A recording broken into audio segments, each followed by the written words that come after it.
Welcome, friend, to Life and Liberty Radio. I'm David Householder, here to encourage your pursuit of happiness. You and our partners exploring our shared spiritual journeys. Together, we're dreaming and working for a free society. Tell others today about our adventure in faith and freedom. So breathe in, open your mind, lift up your spirit. Let's get started. So for the next several podcasts, I'm going to be going through the President's State of the Union address line by line.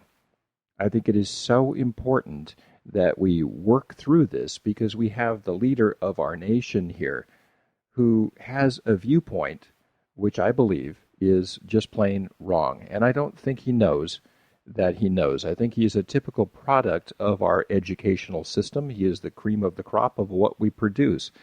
And we need to understand where those views are at variance with what is really happening, and especially with the role of government and the reality of economics. These are two areas which I believe our president fundamentally has some huge misunderstandings in these areas. And it's not like I know everything and I'm just, hey, I know better than the president. That's not the point. The point is he has a worldview that we cannot let him carry out because it's bad for America. It really is. And he doesn't know that, and he doesn't know why. And so I'm hoping that you will pass this podcast around, and it's going to be in several segments. We're going to work through little by little. And this is not for entertainment purposes. This is really, really important. So he starts out by saying, Mr. Speaker, Mr. Vice President, members of Congress, fellow citizens, 51 years ago, John F. Kennedy declared to this chamber that the Constitution makes us not rivals for power, but partners for progress. It is my task to report the State of the Union. To improve it is the task of us all. Well, the truth is, Kennedy did indeed get up and do a State of the Union 51 years ago, and I was 2 years old at the time. But State of the Union addresses are not required. The Constitution says that the President shall, from time to time, tell the Congress about the state of the Union. And starting with Jefferson and following Jefferson, that was done in writing.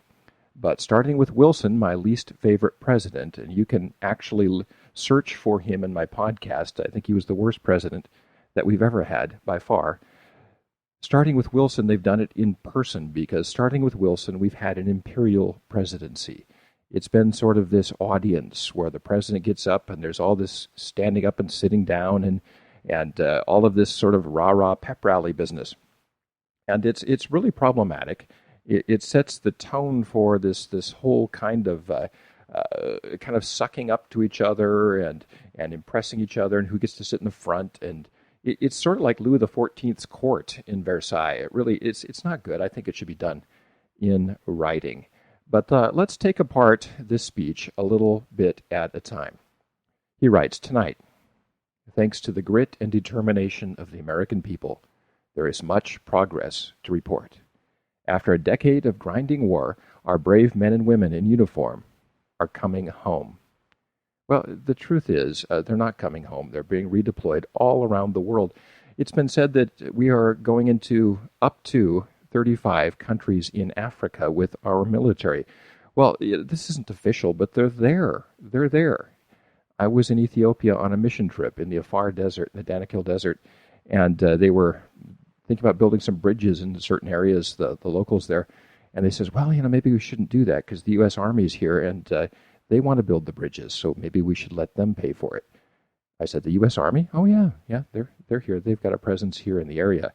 And they're working on some public works things and some other things. So we've got troops on active duty all over the place. And he's saying, hey, we're gonna bring down the troop levels in Afghanistan. But the truth is, our president just had a massive troop surge in Afghanistan. The troops were at very low levels during the Bush years, and he raised them much, much higher to a full-scale war. And I don't really understand what the goal was. Was it to build a nation? Was it to build the equivalent of Kansas in the middle of Asia? What's the purpose? What's the purpose? To get rid of the Taliban? Well, truth is, a large minority of Afghanis believe in the values of the Taliban. So if we had an election, they'd get a lot of seats. So are we supposed to tell them they can't think that? You see, there's no end to this stuff. Oh, and we're going to have an ongoing presence there. So like Korea, we're going to be there for decades. I can just imagine. How good is good enough? At what point do we say, we really don't need to be here? Or at what point do we stop deciding to go to such places? And he wants to draw it down, but he'll draw it down to a level higher than the Bush administration had in Afghanistan in the first place. So it's not like he's this peace president. He has become a neocon. He's become a neoconservative. He is definitely under the sway, as is Hillary Clinton, of Robert Kagan, who wrote the book The World America Made. And there's some phrases from Kagan that made it into his speech, which we'll get to a little bit later, being the anchor of security in every part of the world. So he also says, after years of grueling recession, our businesses have created over 6 million new jobs. Okay, you've heard this all through the election. We've created a bazillion jobs, 6 million new jobs. It's just stunning. It sounds like this great achievement. We've never had so many jobs. Well, the truth is that it's not true. This is the gross, not the net. It doesn't count the jobs we've lost. So, this is such creative accounting, and it's deceptive. The point is to make it look like we are 6 million jobs ahead of where we were, and that isn't true. The truth is we're 1 to 2 million jobs ahead of where we were when Barack Obama took office in a workforce of 134 million. And a smaller percentage of American adults are working than ever before in the last generation. It's amazing to see how few people are working. 134 million out of 311 million. Think about that. Not even half of Americans are working in what we would call paid gainful employment. And truth is, these 6 million jobs that have been created, everyone will tell you, and this is true, you can look it up anywhere, are lower paying jobs than the ones that have been lost during his administration. So we've lost over 4 million jobs, between 4 and 5, and we've gained 6, and we're ahead by 1 to 2 million of where we were as far as job creation, but those jobs pay way less. And over 50% of the people who've got those jobs say, I make less than I used to. Another 25% say I make more, and the other 25% say no change. And so that's how that fits, and that's the reality of the numbers. Here's another one. We buy more American cars than we have in 5 years, and less foreign oil than we have in 20. Our housing market is healing, our stock market is rebounding, and consumers, patients, and homeowners enjoy stronger protections than ever before. I want you to look at the word protections. Our consumers, patients, and homeowners enjoy stronger protections than ever before. Well, who's doing the protecting? That would be the Lord of the plantation, the Lord of the manor. I'm going to use the word feudalism, F-E-U-D-A-L, feudalism. That's medieval thinking, the Lord of the manor and the serfs. That's kind of the image, I think, that the left has of America. It needs to be a plantation where we take care of everyone, and the Lord of the manor regulates everything from the Lord's castle. That's kind of how it goes, and we've got a president who's moving in the direction of an imperial presidency, something that started with Wilson and has continued unabated, Republicans and Democrats, ever since. I want to say something about the word protection. Protections is a code word for regulations. Over 90% of Americans say there should be less regulations in the market. Less. But we want more protections. Well, they're the same thing. Protection is a euphemism for more regulations. We're regulating all of these things to keep you safe. The Lord of the manor doesn't trust you to keep yourself safe and to protect you from the vicissitudes of life, but needs to protect you and say, hey, everybody wants to be protected, vote for me. That's how they do it. So he writes, together we have cleared away the rubble of crisis and can say with renewed confidence that the state of our union is stronger. You can say it. You can say it. I don't believe it's true. I don't think we are stronger than we were. I think we've been getting weaker for about 12 years, 13 years, 14 years. And I think we need to turn that around. Both the Bush administration and the Obama administration have been very spendy. They've gone after our civil rights with the Patriot Act.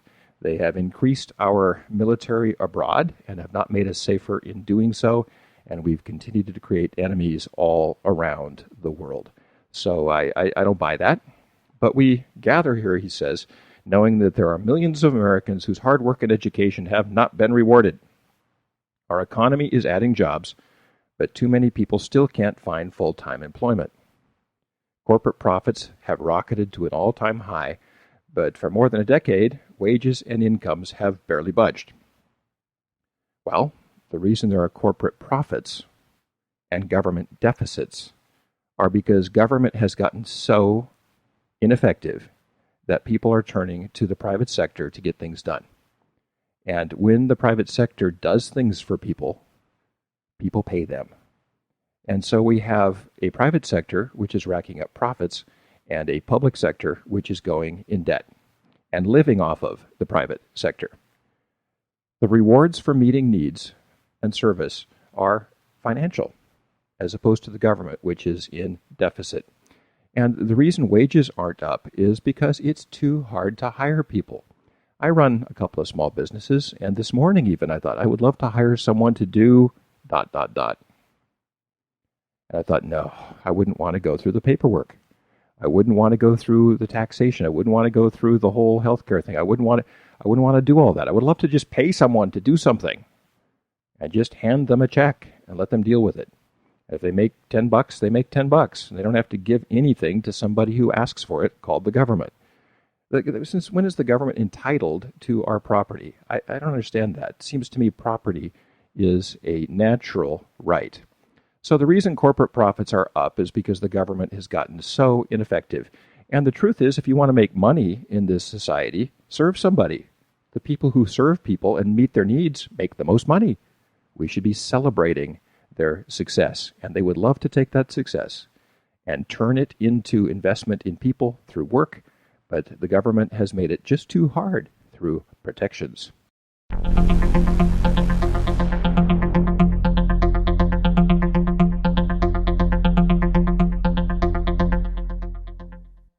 If you're like me, you love getting packages in the mail from Amazon. I love to check the side of my house because that's where they come. I've got a little table set up there, and there's a package. And I love shopping with Amazon. You say, well, it costs extra with the shipping, but the truth is you'd spend a lot more in gas and time just driving around looking for stuff. You can find almost anything on Amazon. It's kind of like the old Sears catalog or the Wells Fargo wagon. It's part of our American tradition to have delivery to our homes. And if you shop on Amazon, I'm going to ask you to do me a favor. Would you please do all of your Amazon shopping through my website, davidhouseholder.com. Go to davidhouseholder.com. At the top of the page, there's an Amazon banner. Click on there and do your shopping from there. If you do that, I will get a portion of the proceeds, which will keep this show on the air. So it's good for you, it's good for me, it's good for everybody. Hey, it's good for America. Shop on Amazon and do it through davidhouseholder.com.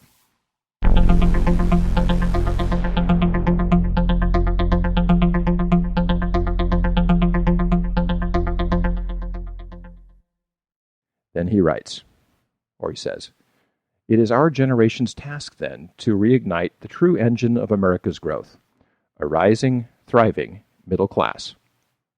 Cool. I'm all for it. But what one thing has created a middle class all throughout the world? Has it been government intervention? Never, ever, ever. Tell you the truth, it's been leaving them alone. The more government there is, the more there are rich and people in power, like all those people in the room at the State of the Union, and a poor class of people on the plantation.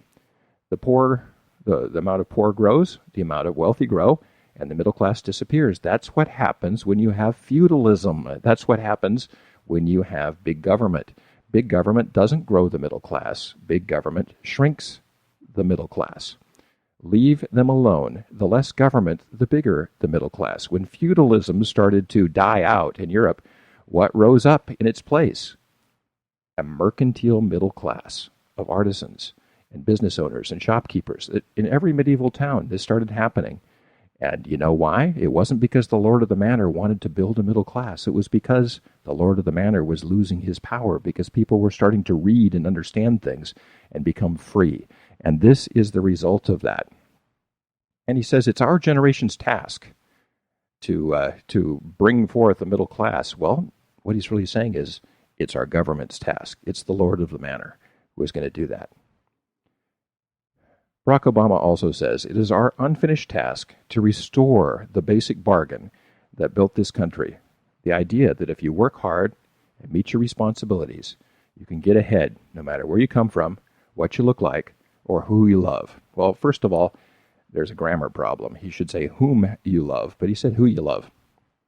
And that's just a little nitpicky thing. But you would think you would have somebody who would get the State of the Union address in proper English. And then basically he says, this is the bargain. This is the bargain. This is what we should be doing. We work hard, you're going to do well. And I would say, so leave us alone and let us do it. Don't patronize us. Don't tell us we can't do it without your help. The truth is we can. And we can find ways to help each other. And by the way, the people that you want to help, Barack Obama, I know them better than you do. I live with them. And no, I can't necessarily help people in Kansas, but the people in Kansas can help the people in Kansas. I know my neighbors better than you ever will. And I know what our community needs. And our community knows what we need. You don't need to interfere in what we're doing. You'll never do it better than we do. And then he goes on to say, over the last few years, both parties have worked together to reduce the deficit by more than $2.5 trillion. Mostly through spending cuts, but also by raising tax rates on the wealthiest 1% of Americans. As a result, we are more than halfway toward the goal of $4 trillion in deficit reduction that economists say we need to stabilize our finances. Now, if you listen to that, there's no way, even if you were a Milton Friedman or a Paul Krugman or a Nobel Prize-winning economist, that you would have any idea what he just said, because he didn't give you enough information. Reducing the deficit by $2.5 trillion over what period of time? He doesn't say that. Is that over 5 years, 10 years, till Jesus comes back? And the truth is, we've got a deficit every year. We are basically spending $25 and taking in $10 or $15 in taxes on a regular basis. How long would that work in your family? How long would that work in your business, your church, your community center, your school? It wouldn't work. It doesn't work for them either. The same laws of economics, just like gravity, it applies to everybody. And reduction in DC talk, which is Washington, D.C. talk, what they mean by reduction is slower growth in spending. So instead of spending $20 we don't have, we'll spend $19 we don't have. And that's a 5% reduction in deficit. Well, technically, yes, but you're still spending a lot of money you don't have. And I just find this obscene accounting, absolutely obscene, to say that we're reducing the deficit by more than $2.5 trillion, not mentioning the time period, not mentioning compared to what, and not mentioning that we have not cut a dime in spending. Well, I hope you will stay tuned in the days to come as I go through this incredible piece of work which he's put together, which is incredibly wrong, point by point by point by point. We need to help America know this. We need to get these out. Send the link to everyone you know, and follow every day at davidhouseholder.com, and we will get this country back on the right track. Well, that's all for today on Life and Liberty Radio. Thanks so much for sharing this part of your spiritual journey with me. Now, the views on this program are not necessarily those of my advertisers, sponsors, places I work or do business with. They're purely my own, but I'm sharing them with you, so share your ideas with me. Write me on Twitter at Liberty House, LIBERTYHOUS, no E. Until next time, let's continue dreaming and working for a free and spiritually grounded society.